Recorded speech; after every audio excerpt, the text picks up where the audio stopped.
Isn't it so great how the world just all gets along now? Like, we've got this whole perspective where, like, we can just get along. We can, like, you can believe what you want to believe and I can believe what I want to believe. We can all just believe our own things and just kind of stay in our own lanes and not really worry about each other. And I mean, we can just believe whatever we want as long as you are okay with me believing what I want to believe. Because if you disagree with what I believe and you think that I'm wrong, then that makes you a hateful human being. And I cannot put up with that.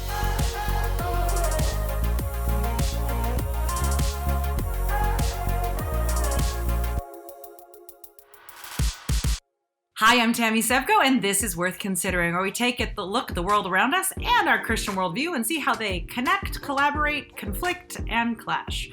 And today I want to talk about this sort of perspective that's been happening in the world around us. I've dubbed it the we can all believe whatever we want to believe as long as you agree with me society.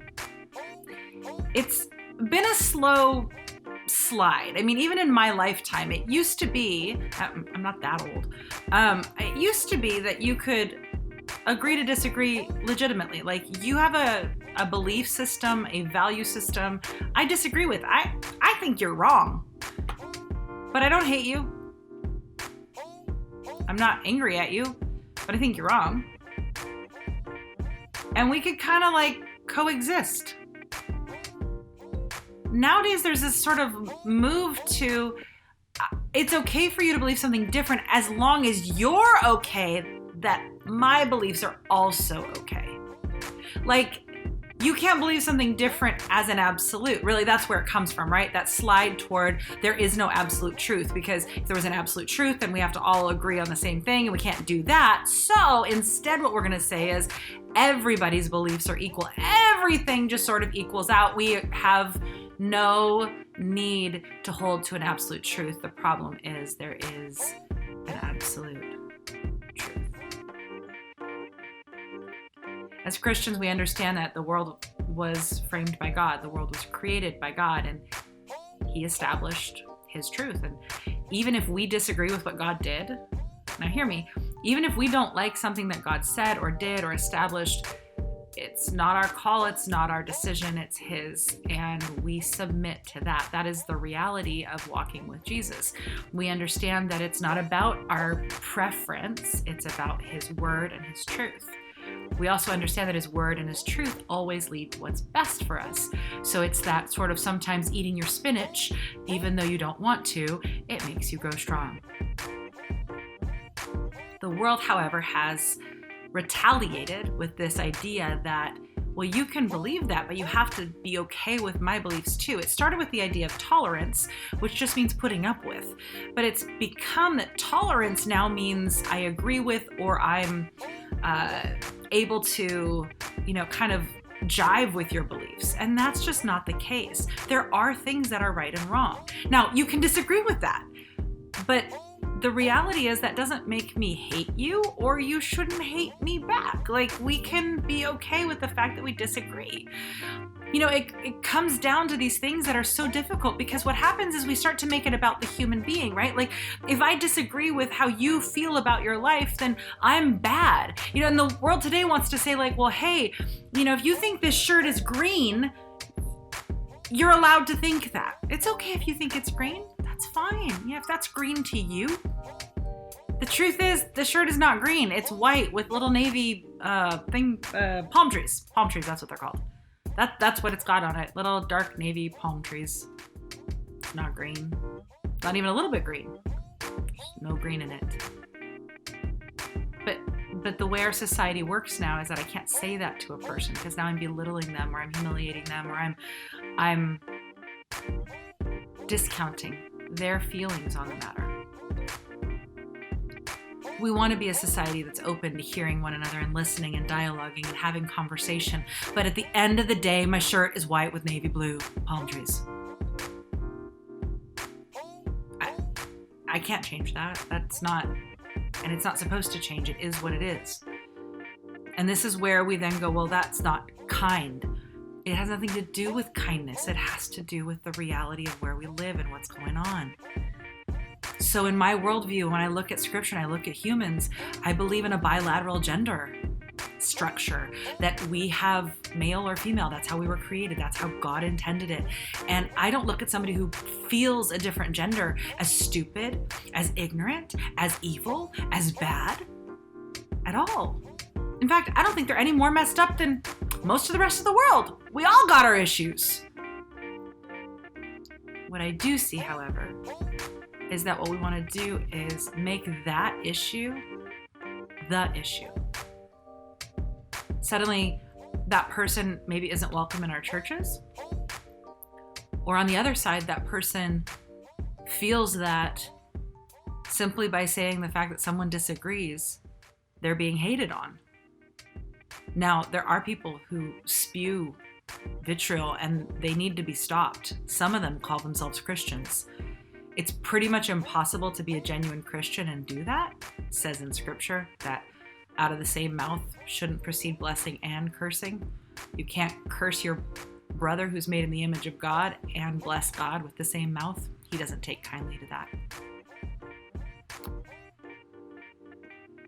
But we have to be able to walk in love with people and disagree with them.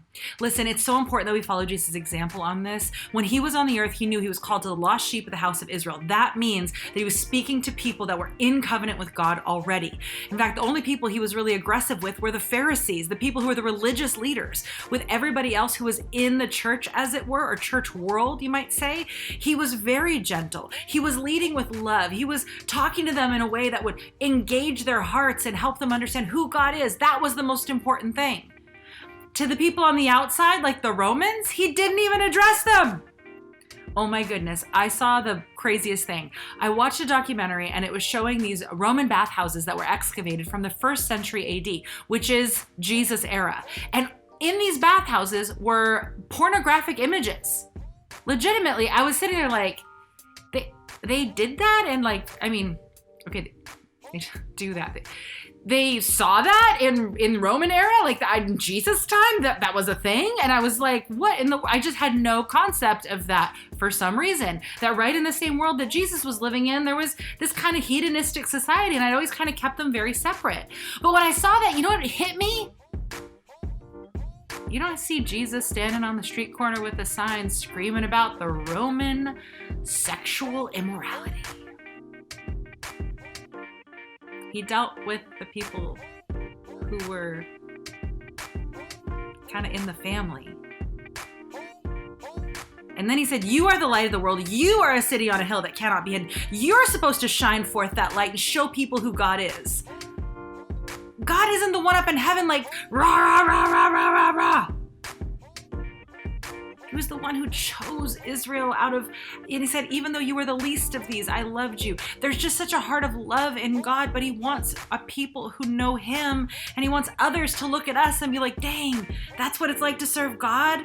You have peace, you have joy, you have compassion, and you even submit your life to him when it's hard. That's amazing, and that's something that I would like to have in my life. That's supposed to draw them, not our, this is morally wrong.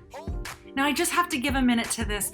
Yes, it's true that as a nation, we're supposed to vote and pray and speak out for moral strength and moral righteousness in our nation. It is true. And as believers, we ought not compromise that. We ought not walk away from that. But we need to do that with love.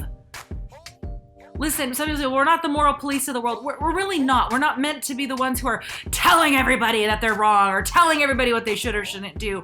But we do need to understand that as a nation that was founded on Judeo-Christian principles and very clearly scriptural values, that we have had a strength in our nation that very few can boast. And that comes from that foundation of honoring God, loving one another, honoring and respecting other humans, which we've not done a great job of throughout all of history, but that foundation was there, that ideal was there, okay? Even if it wasn't implemented well all the time.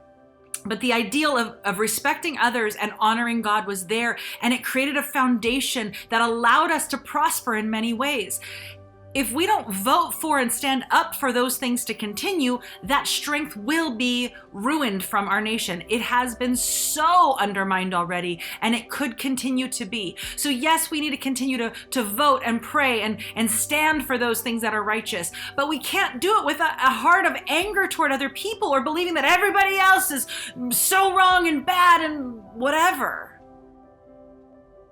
So were you. If it hadn't been for whatever it was that brought you to Jesus. Man, if we don't understand, we got to deal with our own pride and self-righteousness and other junk.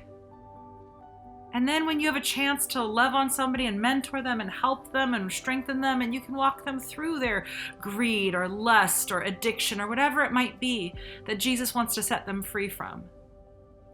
But we have to start by showing love.